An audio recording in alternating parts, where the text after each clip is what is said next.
This past winter, New York City was pretty frozen over.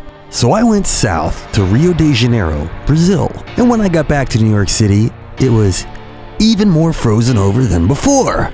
And I was like, hard pass. So I went south again. I went to Colombia, I went to Buenos Aires, Argentina, I went to Santiago de Chile, and then I went back to Rio. And the one thing that I noticed everywhere in every country except the US is that they had BYD, Chinese electric vehicles. Now, I didn't go to South America expecting to see BYD, and they don't exactly stand out from the other cars on the road. So as you can imagine, I was super excited to get picked up in one. My Uber is a BYD, Chinese electric car. That's cool.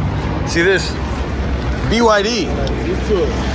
Nice car, man. BYD stands for Build Your Dreams, which seemed serendipitous because I now had the content to make a video about a profound economic transformation that's invisible to those of us in the United States. So here in the US, we have kind of a funny relationship with EVs where we consider them to both be a luxury car, but we also still are arguing over their viability.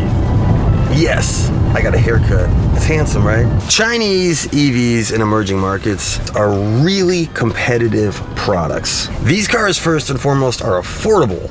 They're well made, they're modern, they've got lots of modern features, but they're not luxury. They're practical. A lot of these South American countries, they don't really have big domestic supplies of oil. These consumers are price sensitive. They don't really want to spend a lot of money on the car. They also don't really want to spend a lot of money on gasoline. So the electric vehicle part of it means that the operating costs are cheaper.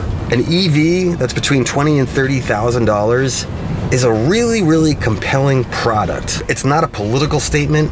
It's not a statement about their values. It's a really practical choice. So let's look at global electric car sales since 2020. Now I realize that these graphs can't compete with OnlyFans. Just relax. We're gonna get back to South America before the end of the video. In the meantime, we're gonna try to be smarter. So the first thing you notice is that this trend is pretty consistent linear growth. Now, the orange area is China. Obviously, their growth is super dramatic since 2020. Only the US in green. Our EV sales kind of peaked in 2023, and it appears they're projected to decline somewhat. Basically, the whole world is growing in their EV sales, except the US. I guess that tracks. Now, the US has mostly treated EVs as a transition led by private companies.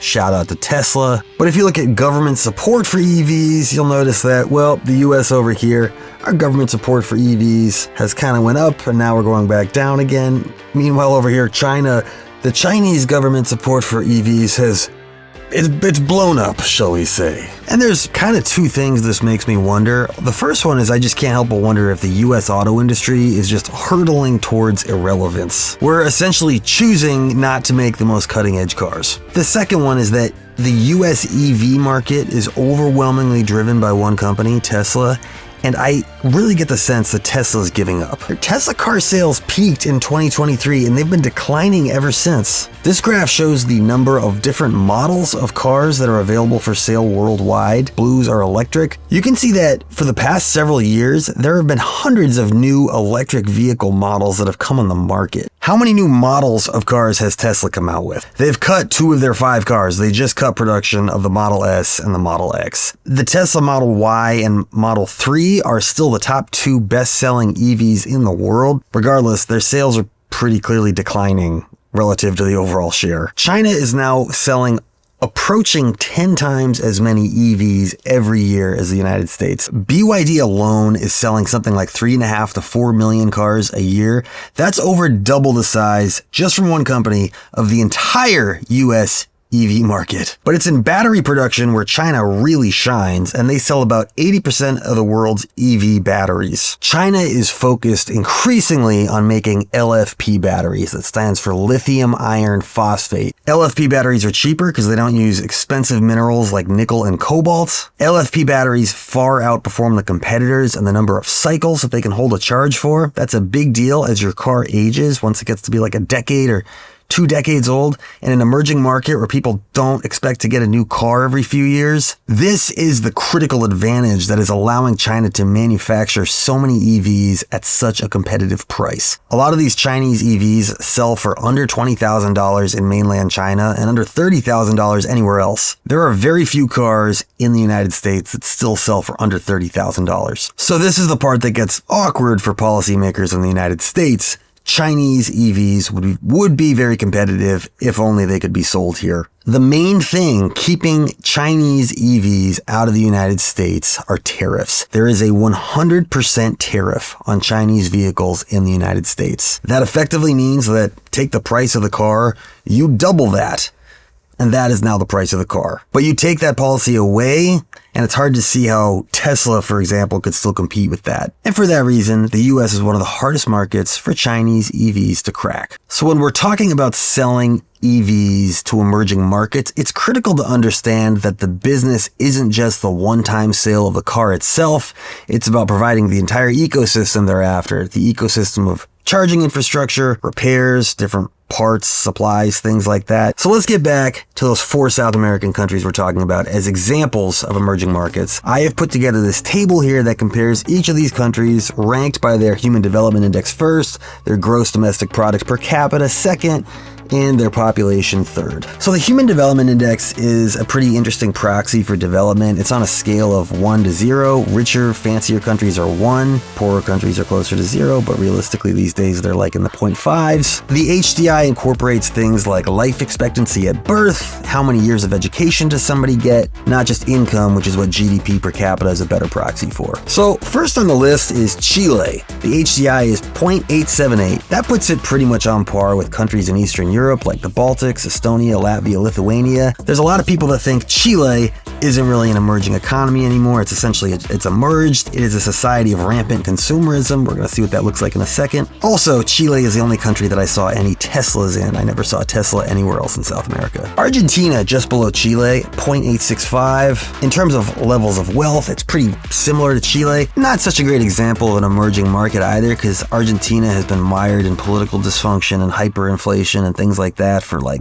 a century now. But Colombia and Brazil, with HDIs around 0.78, these are extremely strong examples of emerging markets rapidly expanding their consumer class. Brazil particularly is the emerging market kingpin. Outside of mainland China, Brazil is the top country the Chinese are investing in. You can also see that Brazil is the largest destination outside of China for BYD vehicle sales. BYD just opened a plant to manufacture their cars in Brazil in 2025. Brazil is a very important trading partner for China. They sell China soybeans, beef, iron. They have outside of China the largest reserves of rare earth metals anywhere in the world that hasn't been tapped into yet, but the potential for it is still immense. But if you really want to understand why Brazil is the crown jewel for Chinese investment, let's look at the same chart but for the world's top 10 most populous countries. At the top of the list, you got India, a huge emerging market, but their relationship with China is frosty.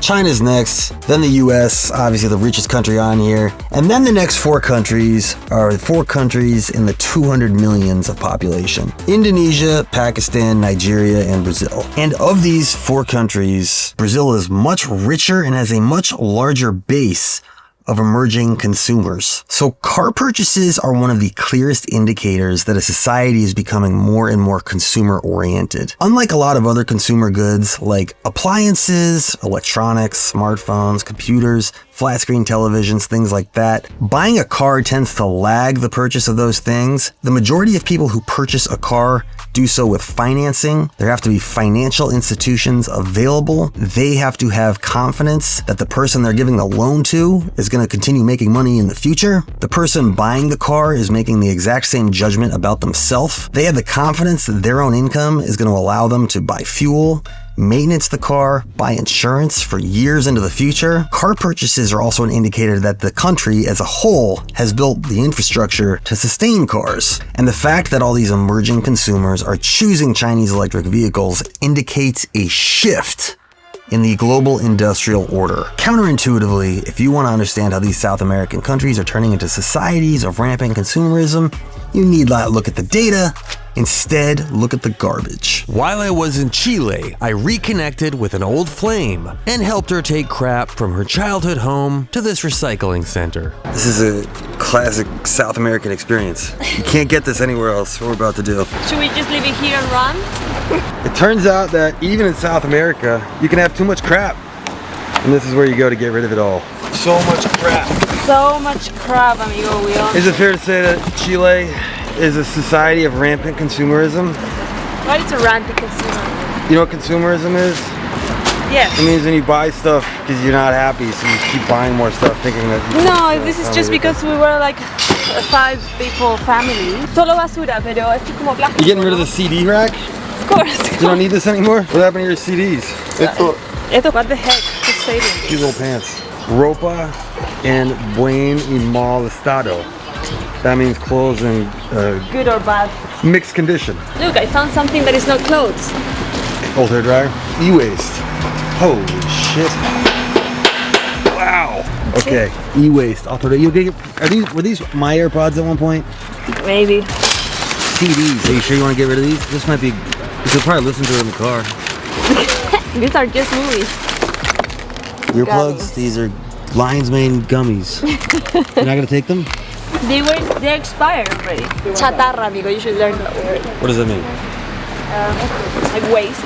Waste. Pretty decent job. They do a good job. Honestly, in the US, I think we're much worse at recycling than this. Well, this is Vitacura, the most What does that mean? where rich people live. This is the rich people area. That makes sense. What do you think of my hat? You think it's handsome? I think you're toxic. No, it looks good on you. Do you think it makes me look smart? Not really. But fun. My name's Will Chilton. This is my YouTube channel. The focus is on techonomics, the intersection between tech and economics. And as a bonus, we're always trying to have fun here. If you want to subscribe, obviously that's helpful. Thank you so much for watching the Will Chilton YouTube channel. Goodbye.